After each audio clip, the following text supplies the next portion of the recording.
یہاں پہ مسئلہ ہے اشعار کا. ہدی جو جانور ہوتے ہیں نا، اونٹ جو قربانی کی ہدی کے لیے لیے جاتے ہیں، ان کا ایک طریقہ ہوتا ہے جس کو اشعار کہا جاتا ہے. اشعار میں کیا ہوتا ہے کہ جو کوہان ہوتی ہے اونٹ کی، اس کے دائیں طرف شوافے اور حنابلہ کے یہاں دائیں طرف ہے، اور مالکیہ کے بائیں طرف ہے. اشعار کے تینوں قائل ہیں، جمہور اس کے قائل ہیں. کیا ہوتا ہے، اس کو تھوڑا سا کٹ مار دیا جاتا ہے، اور اس کٹ سے جو خون نکلتا ہے اس خون کو اس کے کوہان پہ رگڑ دیا جاتا ہے. تو وہ خون کی وجہ سے جو کوہان اس کا لال ہو جاتا ہے نا، یہ اس بات کی علامت ہوتی ہے کہ یہ جو جانور ہے یہ مقدس جانور ہے، اور اس کو قربانی کے لیے لے جایا جا رہا ہے، ہدی کے لیے لے جایا جا رہا ہے. تو دو چیزیں کی جاتی ہیں قربانی کی جانور کے ساتھ، ایک اس کا اشعار کیا جاتا ہے اور ایک اس کی تقلید کی جاتی تھی. اشعار کا مطلب ہوتا ہے وہی تھوڑا سا کوہان پہ کٹ لگا کر کے خون نکال کر کے اس خون کو اس کے پورے کوہان پہ رگڑ دینا، اس کو اشعار کہا جاتا ہے. اور تقلید کا مطلب ہوتا ہے اس کے گردن پہ جو پٹا باندھ دیا جاتا تھا، جیسے ہمارے عام طور پہ عید الاضحیٰ میں جانوروں کو پٹے پہنائے جاتے ہیں تو خاص علامت ہوتی ہے کہ یہ قربانی کی جانور ہے، تو ایسے جوتوں کے پٹے اور ہار بنائے جاتے تھے، اور وہ ہار جو ہے وہ پہنا دیے جاتے تھے. تو اب اشعار کے مسئلے میں بھی یہ بات ہو رہی تھی نا کہ بہت سارے ایسے مسائل ہیں جس میں جمہور ایک طرف ہیں اور امام ابو حنیفہ ایک طرف ہیں. یہ اشعار سنت ہے اللہ کے نبی صلی اللہ علیہ وسلم کی. مختلف حدیثوں میں یہ بات ثابت ہے کہ اللہ کے نبی صلی اللہ علیہ وسلم نے اشعار کیا ہے، یعنی جانور کو جو ہے وہ اللہ کے نبی صلی اللہ علیہ وسلم نے اس کا کوہان تھوڑا سا کٹ کر کے اور اس کا خون لگایا ہے. اب یہ جو روایت ہے سنن ترمذی کی، اس میں دیکھیے ان النبی صلی اللہ علیہ وسلم قلد نعلین واشعر الهدی فی الشق الایمن بذی الحلیفہ، کہ اللہ کے نبی صلی اللہ علیہ وسلم نے قلد نعلین، دو جوتیوں کا سے تقلید کی، یعنی اس کو گردن میں اس کے پٹا پہنایا، واشعر الهدی فی الشق الایمن بذی الحلیفہ، اور جو ہدی تھا اس کا اشعار کیا اللہ کے نبی صلی اللہ علیہ وسلم نے. دو جوتوں کے ہار پہنائے اور کوہان کے دائیں طرف اشار کیا، یعنی دائیں طرف سے کٹ کر کے خون نکالا اور خون نکال کر کے اس کو اس کے اوپر رگڑ دیا. اب یہ اشارہ اللہ کے نبی صلی اللہ علیہ وسلم کی حدیث سے ثابت ہے، بہت ساری حدیثوں سے ثابت ہے، مطلب اس کا کوئی انکار کرنے کی گنجائش نہیں ہے. اور کیونکہ یہ حدیثوں سے ثابت ہے اس لیے جمہور اسی کے قائل ہے کہ اشعار کرنا چاہیے، اشعار جو ہے وہ سنت ہے. اب یہ کیا ہے، امام ابو حنیفہ کہتے ہیں کہ نہیں، اشعار صحیح نہیں ہے. وہ کہتے ہیں کہ اشعار مسلح ہے. مسلح کس کو کہتے ہیں؟ آپ نے سنا ہوگا نا کہ جنگوں میں جو ہے وہ انسانوں کو مسلح کر دیا جاتا تھا، ہاتھ پیر کاٹ دیے جاتے تھے. تو امام ابو حنیفہ کہتے ہیں کہ یہ تو مسلح ہے، یعنی جانور کا مسلح کرنا ہے، اور مسلح شریعت میں منع ہے. اب یہاں بھی امام ابو حنیفہ کا ایک قول ہے اور وہ ان کی عقل کی بنیاد پر ہے، جبکہ اللہ کے نبی کی صحیح صریح حدیث موجود ہے کہ اللہ کے نبی صلی اللہ علیہ وسلم نے اشار کیا ہے. اور اب اس پہ کیا کہہ رہے ہیں امام ترمذی حدیث لانے کے بعد، والعمل علی ھذا عند اہل العلم من اصحاب النبی صلی اللہ علیہ وسلم، اس پر عمل رہا ہے اہل علم کا اللہ کے نبی صلی اللہ علیہ وسلم کے اصحاب میں سے. دیکھیے صحابہ ہے، ہم سے بہت لوگ بولتے ہیں صحابہ کے غیر مقلد ہے، صحابہ کی مخالفت کرتے ہیں.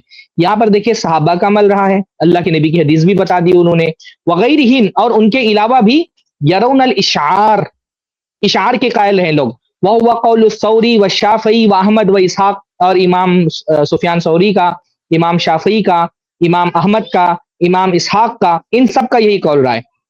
اور کہتے ہیں سمیت یوسف ابن عیسیٰ، اور کہتے ہیں کہ انہوں نے کہا، اب یہ قالا کیا مرجع کیا ہے میرے سمجھ میں نہیں آ رہا اچھے سے، وہ کہتے ہیں یوسف بن عیسیٰ کہتے ہیں یقول سمیت وقیعا، کہ میں نے وقیع کو کہتے ہوئے سنا، یقول حین روى هذا الحدیث قال لا تنظروا الى قول اہل الرائے فی هذا.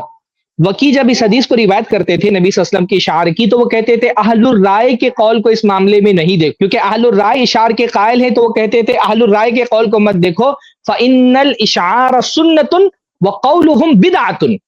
امام وقیع کہا کرتے تھے اشعار جو ہے وہ اللہ کے رسول کی سنت ہے، اور اہل الرائے کا قول، یعنی وہ جو یہ کہتے ہیں کہ یہ مسلح ہے، یہ بدعت ہے.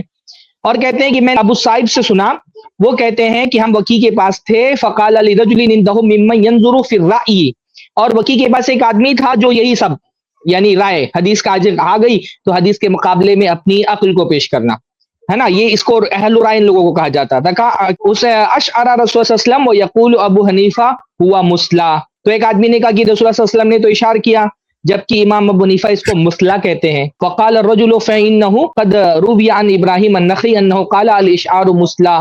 اور ایک آدمی نے کہا کہ ابراہیم نخعی کہتے ہیں کہ اشعار مسلح ہے. فرأیت وکیعا غضب غضبا شدیدا، تو میں نے وکیع کو دیکھا کہ وہ شدید غضبناک ہوئے کہ رسول اللہ صلی اللہ علیہ وسلم نے اشار کیا، اور امام ابو حنیفہ یا ایک قول کے مطابق امام نخعی جو ہے وہ اس کو مسلح کہتے ہیں.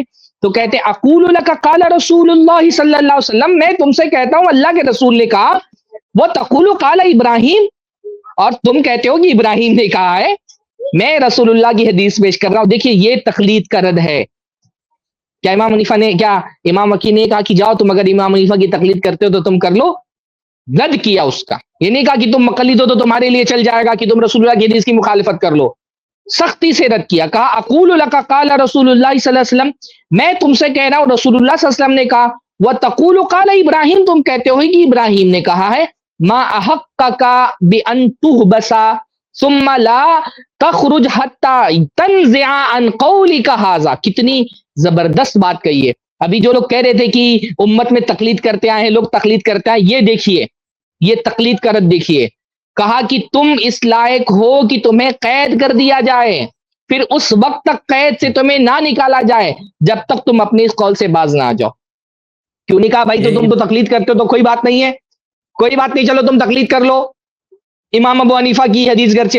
انہوں نے کہا تم کو قید کر دینا چاہیے اس بات پر کہ میں رسول اللہ کی حدیث پیش کر رہا ہوں اور تم کہہ رہے ہو کہ ابراہیم نخعی نے یہ کہا ہے اور ابو حنیفہ نے یہ کہا ہے. تو بہرحال یہ برا مسئلہ ہے, اور امام ابو حنیفہ سے یہ بات ثابت ہے کہ وہ اشعار کے مخالف تھے, وہ اس کو مسئلہ کہتے تھے. حنفیہ کے بھی آپ دیکھیں, یہ موسوعۃ الفقہیہ بھی میرے سامنے کھلی ہوئی ہے دکتر وہاب الزہیلی کی. وہ کہتے ہیں والاشعار, اشعار یہ ہے کہ قربانی کے کوہان کو کاٹ کر کے, اور حنفی اور شافعیہ کے دائیں طرف سے اور مالکیہ کے بائیں طرف سے کاٹے اور اس کو کوہان پر رگڑ دے. وقال الحنفیہ الاشعار مکروہ, اور حنفیہ کہتے ہیں کہ اشعار مکروہ ہے لانہ مسلح, کیونکہ وہ مسلح ہے. حالانکہ اس کو مسلح کہنا غلط ہے. مسلح تو اللہ کے نبی صلی اللہ علیہ وسلم نے پہلے سے منع کر دیا تھا. اس کو منسوخ بھی نہیں آپ کہہ سکتے, کیونکہ رسول اللہ صلی اللہ علیہ وسلم نے یہ اشعار حجۃ الوداع کے موقع پر کیا ہے. تو رسول اللہ صلی اللہ علیہ وسلم سے یہ ثابت شدہ سنت ہے, ثابت شدہ سنت ہے. اب یہاں جو لوگ ہمارے یہاں پر آ کر کے ایک صاحب بول رہے تھے نا کثرت کثرت کثرت, تو دیکھو کثرت تو جمہور کی ایک طرف ہے, حدیث بھی ایک طرف ہے, صحابی بھی ایک طرف ہے. آپ کسی حنفی سے بلوا لیں, آپ یہ سامنے سنن ترمذی کھلی ہوئی ہے, امام ترمذی یہ بات کہہ رہے ہیں کہ صحابہ نے کیا, رسول اللہ صلی اللہ علیہ وسلم نے کیا. آپ کسی حنفی سے قبولوا لیں کہ ہاں بھائی اشعار سنت ہے, نہیں قبولے گا. وہ کیوں نہیں قبولے گا؟ کیونکہ اس کا مسلک اس کے موافق نہیں. جو ہے وہ جو احمد آباد کا مفتی ہے اس سے پوچھے کوئی جا کر کے, اگر وہ اسٹریم وغیرہ کرتا ہو یا اس کے پاس کوئی رہتا ہو, کہ بھائی یہاں پہ ایک طرف اب دیکھیں یہ کہتے ہیں نا یہ لوگ کہ بھائی ایسا کیسے ہوتا ہے امام حنیفہ کی حدیث کی مخالفت کریں. بھائی ٹھیک ہے, امام ابو حنیفہ کی عقل میں ان کی رائے میں ایک بات آئی, انہوں نے کہہ دی. آپ کے سامنے تو رسول اللہ کی حدیث ہے, آپ کے سامنے صحابہ کا فعل ہے. کیا امام ابو حنیفہ کی عقل صحابہ کی عقل سے بڑی تھی؟ صحابہ کو نہیں سمجھ میں آیا کہ اشعار جو ہے وہ مسئلہ ہے, اور آپ کو سمجھ میں آ گیا کہ اشعار مسئلہ ہے. اور اچھا اس مسئلہ کا بھی رد باقاعدہ محدثین نے کیا ہے کہ بھائی یہ جو مسئلہ ہے یہ ختنے کی طرح ہے, جیسے ختنہ کر دیا جاتا ہے تو ختنے میں بھی تو ایک حصہ کاٹا جاتا ہے. تو کیا کوئی ختنے کی مخالفت کرے اور کہہ دے کہ نہیں جو ہے وہ ختنہ بھی جو ہے وہ مسئلہ ہے کیونکہ اس میں ایک حصہ کاٹ دیا جاتا ہے. بھائی اس طرح سے تو بہت ساری مثالیں ملتی ہیں جہاں جسم کا ایک حصہ کاٹ دیا جاتا ہے, اور علماء نے باقاعدہ امام ابو حنیفہ کے اس قول کا رد کیا ہے کہ امام ابو حنیفہ نے جو یہ کہا ہے کہ یہ مسئلہ ہے, تو اہل علم میں لکھا ہے کہ ایسے جیسے حجامہ ہے, حجامہ میں بھی تو جسم کا ایک حصہ کاٹا جاتا ہے, ختنے میں جسم کا ایک حصہ کاٹا جاتا ہے, فسد کرتے ہوئے جسم کا ایک حصہ کاٹا جاتا ہے. تو یہی سارے جگہوں میں تو جسم کا حصہ کاٹا جاتا ہے. تو کل کو کوئی ختنے کا رد یہ کل کے کر دے کہ ختنہ بھی تو مسئلہ ہے, تو آپ کیا جواب دیں گے کہ نہیں ختنہ مسئلہ نہیں کیونکہ رسول اللہ نے ختنہ کا حکم دیا ہے. تو یہی جواب ہم اشعار کے بارے میں بھی کہتے ہیں کہ اشعار بھی مسئلہ نہیں کیونکہ رسول اللہ صلی اللہ علیہ وسلم نے عمل کیا ہے. پر آپ کسی مقلد سے قبولوا لیں, وہ کبھی نہیں. اللہ کے نبی صلی اللہ علیہ وسلم کی حدیث آپ پیش کر دیں, یہ صحابہ کا قول امام حنیفہ امام ترمذی فرما رہے ہیں صحابہ نے اشعار کیا ہے, وہ آپ پیش کر دیں. یہ امام وکی نے اتنا خطرناک طریقے سے رد کیا ابراہیم نخعی اور امام حنیفہ کی بات ماننے والوں کا, وہ حنفی لیکن کبھی نہیں مانے گا, کیونکہ اس کا طریقہ وہی ہے کہ میں رسول اللہ کی وسلم کی حدیث آ جائے لیکن میں اپنے امام کے قول کو نہیں چھوڑنے والا ہوں. اور اگر کوئی حنفی چھوڑ دے تو ہم اس کو استقبال کرتے ہیں, مبارکباد, خوش آمدید کہتے ہیں اس کی. کوئی آئے حنفی یہاں پر اور بولے کہ نہیں میں اشعار, چل ٹھیک ہے میں اشعار کا قائل ہوں, رسول صلی اللہ علیہ وسلم کی سنت ہے. یہاں پر باقاعدہ بدعت کہا ہے امام وکی نے کہ بدعت ہے اہل الرائے کا قول, جو کہتے ہیں کہ اشعار مسئلہ ہے. بات صرف کرنے کی نہیں ہے, بات ایک ماننے کی بھی ہے نا کہ چل ٹھیک کرنا نہیں کرنا تو جب آپ حج کرنے جائیں گے تب آئے گا مرحلہ. لیکن کیا آپ اشعار کو سنت مانتے ہیں؟ کسی حنفی سے قبولوائے اشعار کو سنت مانتے ہیں کہ نہیں مانتا؟ حدیث پیش کریں, دیکھیں مانتا ہے کیا وہ اللہ کے نبی صلی اللہ علیہ وسلم کی حدیث. بارک اللہ فیکم. اس کلپ کی فل ویڈیو دیکھنے کے لیے ہمارے چینل پر ضرور آئیں. I plus T V 10,000 supporters campaign. کیا آپ کو لگتا ہے کہ آئی پلس ٹی وی بہت ضروری کام کر رہا ہے؟ آج اسلام کے خلاف اتنے اعتراض اٹھ رہے ہیں.